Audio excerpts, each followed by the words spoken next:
ነይ ነበር ሰጭ ስታየኝ እኔ ቢጤ መሰልክሽ እንዴ? ይቅርታ እንዴ አባዬ መንገድ ላይ እንደ እኔ ቢጤ ቁጭ ብለው ለችግሮት ሁሉ መፍትሄ የማያጡት ወርቄ ሁሉንም ነገር የሚያሸንፉት አሁን ምን ሆነው ነው መንገድ ላይ ወደቁት? እስከዛሬ መፋለመው ከቤቴ ውጭ ባሉ ነገሮች ነው። አሁን ግን ጠላቴ ከቤቴ መጥቷል። ከቤቴ ነው እየተጠቃሁ ያለሁት። ከውጭ የመጣ ጠላቴን በሬን ዘግቼ አሸንፈዋለሁ። ከውስጥ የመጣ ጠላቴን ምን ላድርገው? ምን ተፈጥሮ ነው? አስቻለው መጣ እንዴ? አዎ ብቻውን አይደለም ማአት ይዞ ነው የመጣው። ወይኔ ደስ ሲል ፀሐይ ደስ ይላታል። አሁን እሷማ ከደስታዋ ብዛት በ7 ወሩ ልትወልደው ነበር ልጇ። እኔ ነኝ እንጂ ችግር ያረገዝኩት። ለምን አባዬ? ልጆች ስለመጣ ሊደሰት እኮ ነው የሚገባው። ልደሰት? የመጣው እኮ ሊጦረኝ አይደለም ቤቴን ሊያፈርስ ነው። መንግስት ለልማት ብሎ ቤት ቢያፈርስ በምትኩ ሌላ ይሰጣል። እሱ ግን ሜዳ ላይ አውጥቶ አባረረኝ፣ ወረወረኝ። እናቴን ከቤት ማባረር አልፈልግም ነበር። እረዳሃለሁ።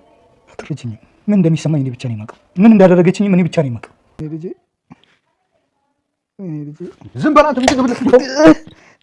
አሁን ያልከኝን በሙሉ አድርጋለች? አዎ። ያሳገተች ብቻ ነበር ይመስለኝ። እንዳስደበደበች አላውቅም ነበር። ምን አይነት ሰው ነች? ክፉ ነች። ወይዘሮ ወርቄ ከጎዳና ዓለምን ወደ ልጆቻቸው ሽምግልና ላኩ። ሽምግልናው ግን ምንም አይነት መፍትሄ አላገኘም።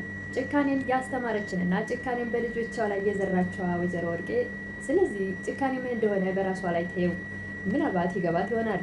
ጭካኔ እንግዲህ በራሷ ያመጣችው ፈተና ራሷን ጥሏታል በማለት አስቻለው። በጭራሽ አሁን ለሷ ምንም አይነት ይቅርታ የማደርግበት ልብ የለኝም። በዛ በጠባብ ክፍል ታስሬ የተራኩበት የተጠማሁበትን በህሊና እየተመላለሰ አሁን አይምሮዬ ልክ ሊሰራ አልቻለም። በጣም ህመም ውስጥ ነኝ። የሞራል ስብራት፣ የአይምሮ የልብ ቁስለት፣ እጅግ በጣም ብዙ ነገር ደርሶብኛል። አሁን ለጊዜው እሱን ነገር ከአይምሮዬ ከህሊና ላወጣው አልችልም። ምናልባትም እስቲ ስትሰቃይና ስቃይ ምን እንደሆነ ስትቀምሰውና ስታይ ያኔ እሷም በልጆቿ ላይ ያደረገችው ነገር ምን አይነት ክፉ እንደሆነ ራሷ በልጆቿ ላይ ምን አይነት ጨካኝ እንደሆነች በማንኛውም ሰው ላይ ጭካኔ ስታሳዩ የነበረው ይሄ ነገር ሊያስተምራት ይችል ይሆናል። ትንሽ ትሞክረው ትቅመሰው። አሁን ላይ ግን ለእሷ ይቅርታ የማድረግ ልብ በጭራሽ የለኝም በማለት እንግዲህ ዓለምን በጭራሽ ይህን ነገር ልትነግረኝ ልሰማውም አልፈልግም። ስለዚህ ድጋሚ አታንሽብኝ በማለት እንግዲህ አስቻለው ዓለምን ሁለተኛ ይሄን ነገር ስታነሽ እንዳልሰማሽ። በእርግጥ እሷ ዓለምን ፀሐይ ስለምትወጃት ነው እንግዲህ ዓለምና ፀሐይ ይዋደዳሉና ይቅርታ ታደርግልኛለች በእሷ በኩል ልጄ ይቅርታ ያደርጋል የሚል ነገር አስባ ነው አንቺን የላከችሽ። ነገር ግን ይሄ ነገር በፍጹም ሊሆን አይችልም። ትንሽ እስቲ ትቅመሰው። ራሷ ያመጣችውን ጦስ የሁሉ ጭካኔ ልጇ የወዲትን በባሉና በባሉ እናት ላይ ስትጨክንና የኖረችው በእናቷ በዘራችው ክፋት ነው ያሳደገችን። ለሰው ልጅ ፍቅር እንዳይኖረን ከማንም ጋር በፍቅር እንዳንኖር አይደለም ከሌላ ሰው እርስ በርስ እንዳንዋደድ አድርጋ ነው። ስለዚህ አሁን ጭካኔን በራሷ ላይ ሲመጣ እስቲ ምን አይነት እንደሆነ ትሞክረው ትቅመሰው። ሰው ላይ ስትሰራው የኖረችው ክፋትና በደል ራሷ ላይ ብርዱና ፀሐዩ ሲፈራረቅባት ወይ ደግሞ ሲርባት ሲጠማት ያኔ ይገባታል። ሰዎችን ሁሉ ዙራ ይቅርታ ልጠይቅ ትችላለች የበደለቻቸውን። ስለዚህ ትቅመሰው። ብርዱም ፀሐዩ የሚፈራረቅባት ለጊዜው ከቤቷ 05 ሳንቲም ሳትይዝ ወጥታለች እና ምንም አይነት መከራየትም ሆነ ወይ ደግሞ ሆቴል ሄዶ ማደር አትችልም። ስለዚህ ስቃዩን ትቅመሰው። እንደ ምስኪን የኔ ቢጤ ጎዳና ወይም ደግሞ በሆነ በር ላይ ተጠግታ ትቀር። ያኔ ይገባታል። ያኔ ችግር ምን እንደሆነ ወይ ደግሞ ክፋት፣ ተንኮል ምን እንደሆነ ትረዳለች። እንግዲህ አስቻለው በውሳኔው እንደጸና ይገኛል። በጭራሽ አሁን ላይ ለእሷ እናቴ ናት የሚለውንም ከአይምሮ ያውጥቸዋለሁ፣ ከልቤን ፍቅያታለሁ። ምናልባትም ስቃዩን ስታየውና ስትቀምሰው ያኔ እኔም ልቤ ሊራራላት ይችላል። እሷን በጣም ትጸጸትና ሁሉንም የበደለቻቸውን እየዞረች ይቅርታ ስትጠይቅ ያኔ ይቅርታ ላደርግላት እችላለሁ። እኔም ያ ሁሉ ያሰቃየችኝን ከልቤ ላወጣላት እችላለሁ። ነገር ግን አሁን ላይ በጭራሽ አልችልም። የፈለገ ብትራብ ብትጠማ ቢበርዳትም ፀሐዩ ቢያቃጥላትም አሁን ለእኔ ምንም ቦታ የለኝም ለእሷ የሚያዝን። እንግዲህ አስቻለው በጣም ጨክኗል። በእርግጥም ያሳለፈውን ነገር በአይምሮ እየሳለና ለወዲት እያስረዳትም ነበር። ያሳለፈውን ነገር ውሃም ሲጠማ ሲርበውም ደግሞ ልጄ ፀሐይ እያለ ሲያነሳ ያሳገተችው ሰው እየመጣ በጥፊ ሲያጋጨው ያን ነገር ሁሉ ለዮዲት የነገራት። ዮዲትም እጅግ በጣም አዝና ይህን ሁሉ ነገር አድርጋለች እንደ ወንድሜ ያሳገተች ብቻ እንጂ ያስራበች፣ ያስጠማች፣ ያስገረፈች፣ ያስደበደበች በጭራሽ አልመሰለኝም ነበረ። ምን አይነት ሰው ናት? እንዴት እንደዚህ አይነት እናት ትኖራለች? በዓለም ላይ የሌለች እናት ናት ያለችን እያለች እጅግ በጣም ተገርማለች። ይህ ሁሉ ካደረገችብህ አውጥተህ ሜዳ ላይ አውጥተህ በመጣልህ እኔም ራሴ በጭራሽ ልቤ አያዝንም። መጀመሪያ ወንድሜ የዚህን ያክል እንደተጨከረ ብዬ ነበር። አሁን ግን የነገርከኝ ነገር በሙሉ ይህን ማድረግ ሲያንስብህ ነው እያለች እሷም እያበረታታችውና እንዳይራራላቸው እያገዘችው ትገኛለች። ምክንያቱም የነገራትና ሲሰቃይ የነበረውን ለ6 ወር የተሰቃየውን ስቃይ ሲነግራት በጣም ልቦ አዝኗልና እቺ እናት አይደለችም፣ ስለዚህ የፈለግከውን ማድረግ መብት ነው ብላ እሷም እንግዲህ ከጎን ቆማለች። ወይዘሮ ወርቄ አሁን ማንም የላቸውም። ያስመኩበት የነበረው ሀብት ንብረትም አሁን ላይ አብሯቸው አልተሰደደም። ብቻቸውን ወይ ደግሞ ምንም አይነት ልብስ እንኳን ሳይዙ በባዶ እጃቸው ጎዳና ወጥተው ወድቀዋል። ጎዳና ላይ ቁጭ ብለዋል። እንግዲህ አለምም በመንገድ ላይ ስታልፍ አንገታቸው ደፍተው ጎዳና ቁጭ ብለው ስታገኛቸው እንግዲህ እንደ ማንኛውም የኔ ቢጤ መስሏት በደንብ ሳታያቸው ብር ጣል አድርጋላቸው ታልፋለች። አንቺ ስታይኝ እዚህ ጉብዬ ደግሞ የኔ ቢጤ መሰልኩሽ በእኔ ብርሽን ውሰጂ ይላሉ።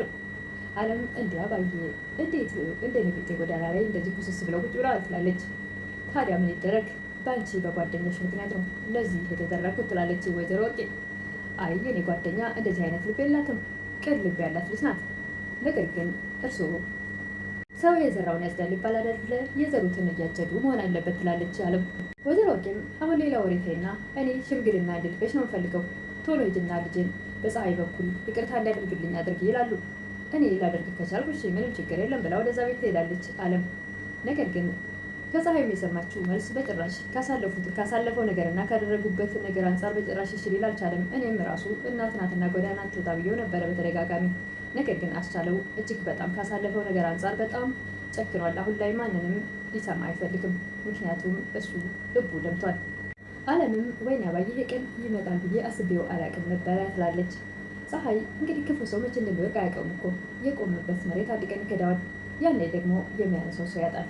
በእውነቱ ያኔ ክፋትና ተንኮል ሲሰሩ በጣም ነበር የሚያበሳጩኝ። አሁን ላይ ግን አሳዘኑኝ። ጎዳና ወጥተው ጎዳና ቁጭ ብለው ሳያቸው በጣም ልቤ ተነካ ትላለች አለም። እኔም እኮ አሳዝነውኛል። ከመውጣታቸው በፊት እንዳይወጡ ጥሬ ነበረ። ልጃቸው ግን ጨክኗል። ምክንያቱም ያሳለፈው ነገር ቀላል አልነበረም ለ6 ወራት ትላለች። አይ እኔ ብለው አሁን ልጃቸው እሺ ካላለኝ አሁን በጓሮ በር ካለ ሳያዩ ልውጣ። ምክንያቱም ከበር ስወጣ ከበር ከፊት ለፊቱ ከቤቱ ራቅ ብለው ቁጭ ብለዋል። ርቀው መሄድን አልወደዱም። ስለዚህ በዚህ በር መውጣትን አልችልም። አሁን ሌላ በር ንገረኝ ትላለች አደም። ፀሐይም ከት ብላ ትስቃለች። አንቺ ትስቂያለሽ፣ እኔ ተጨንቄ እንዴት ምን ማድረግ እንዳለብኝ ግራ ተጋብቻለሁ። እነዛ ቅብርር ብለው የሚኖሩ ሴትዮ ጎዳና ላይ ወጥተው እንደ ቀላል ሲወርቁ ማየት በጣም በእውነቱ እኔ ልቤ ተነክቷል ትላለች አለም በተደጋጋሚ። ፀሐይ ምን ማድረግ አለብኝ? አስቻለው እንግዲህ ንዴቱ እስኪበርድለት ድረስ እሳቸው ውጭ ላይ ጎዳና ላይ መቆየት ግድ ይላቸዋል። እንደዛ እያለች ፀሐይ እሷን ውጭ አውጥተው ጥለዋት የነበረውን እያስታወሰች ውጭ ከዚህ ብለው ጎዳና ላይ ቁጭ ብላ ከበሬ ምራቂ በሬ ላይ ድሃ ወይም ደግሞ የኮሰሰ ሰው ቁጭ ብሎ ማንም ሰው እንዳያልፈልግም እያሏት የነበረውን ታስታውስ ነበረ። አለምም ፀሐይ እባክሽ አስቻለውን ጥሪ፣ ሌላ ናገረው ፈልጋለሁ ትላለች። እሺ የሚልሽ አይመስለኝም፣ እድል ልሞክር ካልሽ ልጥራልሽ በማለት ወደ አስቻለው ሄዳ ትነግራለች። አስቻለውም ወደ አለም በመምጣት እንግዲህ የማየልፋሽ እንደሆነ ፀሐይ ነግራኛለች፣ ነገር ግን የምታዘንላት እናት የለችኝም። አለምም እባክህ ምን ቢሆን እናት ናቸው፣ እንዴት እኛን የመሰሉ እናት አሁን ጎዳና ላይ ኩርምት ብለው ሳያቸው በጣም ልቤ ተነክቷል። ልትራራላቸው ግድ ይልሃል። እሳቸው ከጨከኑ አሁን አንተም የእሳቸው ጭካኔ መድገም የለብህም ትላለች አለም። በጭራሽ ላድርገው አልችልም። እንዴት ነው እናት የምትባለው? ለ6 ወራት ልጇን ወንበር ላይ አሳስራ ስታስገርፍና ስታስጠማ የነበረች እናት እንዴት ሊራራላት እችላለሁ? እንዴትስ የሚራራ ልብ ይኖረኛል? ትንሽ እሷም ትቅመሰው። እኔ እንደሷ ጨክኜ አላሳሰርኳትም፣ አላስገርፍኳትም።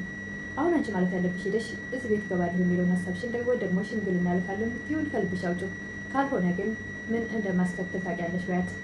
በራሷ ጊዜ የሰራቻቸውን ወንጀሎች አውጥቼ ለህግ ሰጥቼ እስር ቤት እንድትበሰብስ ነው ማደርጋት። ስለዚህ አሁን ሽምግልና የምትለውን ነገር ከልቧ ብታወጣው ይሻላታል። ሄደሽ ወደዚህ ቤት መቼም እንደማትገቢ ብሎኛል ብለሽ ንገሪያት ይላል አስቻለው። እንደዚህ ትጨክናለህ ብዬ አስቤ አላውቅም ነበር። ምን አይነት ፈተና ነው ትላለች አለም። እንግዲህ ራሷ ያመጣችው ፈተና ነው። ራሷ ያመጣችው ፈተና ደግሞ እሷን ጥሏል፣ እኛን ደግሞ እንድናልፍ አድርጓል። ስለዚህ ባመጣችው ፈተና ወደቀች ብዬ ልራራላት አልችልም። አምታ የነበረው ፈተና ደግሞ ለሚስቴ ለእኔ ለልጄ ነበረ። እኛ አልፈናል በማለት አስቻለው በተደጋጋሚ ለፀሐይ ለአለም ሂጂና ንገሪያት፣ በጭራሽ ይሄ ነገር አይሆንም በማለት እንግዲህ የት ነው ያለችው ይላል። ውጭ ከበር አለፍ ብለው ትንሽ ከጎዳና ወጣ ብለው ቁጭ ብለዋል ትላለች። በቃ እንግዲያውስ ማድረግ ያለብኝን አደርጋለሁ በማለት አስቻለው ተነስተው ወደ ወይዘሮ ወርቅ ሄዷል። ወይ ደግሞ ለህግ አሳልፎ ለመስጠት ያሰበ ይመስላል። እንግዲህ ለዛሬ ለማንኛውም የእናት ግፍ ክፍል 100 ይሄን ይመስል ነበረ። ወይዘሮ ወርቄ አስቻለው ጨክኖ ለህግ አሳልፎ ይሰጣቸዋል ወይስ ደግሞ አሁንም እራርቶ ልቡ እዛው ከዚህ ራቅ በይ ሌላት ይችላል? እሱን እንግዲህ በቀጣይ አብረን የምናይ ይሆናል። ወይዘሮ ወርቄ በእርግጥም ለሰሩት ሁሉ ወይ የሰሩትን በደል ሁሉ እየዞሩ ግፍ የሰሩባቸውን ሰዎች ይቅርታ አድርጉልኝ ብለው ተጸጽተው ካልሆነ ደግሞ አልጸጸትም ካሉ አሁንም ልባቸው ካልተሰበረ አሳልፎ ለሕግ ቢሰጣቸው ይቻላል። ምክንያቱም ብዙ ተንኮል ወንጀል በሰው ላይ ግፍ ሰርተዋል። በተለይ የወንዶሰን እናትና ወንዶሰን ላይ የሰሩት ግፋትና ተንኮል ቀላል አልነበረም። ስለዚህ አሁን ያ ነገር ካልተጸጸቱበት ለሕግ አሳልፎ ቢሰጣቸው ልጃቸው ይሻላል ወንጀለኛን አፍኖ ከመያዝ።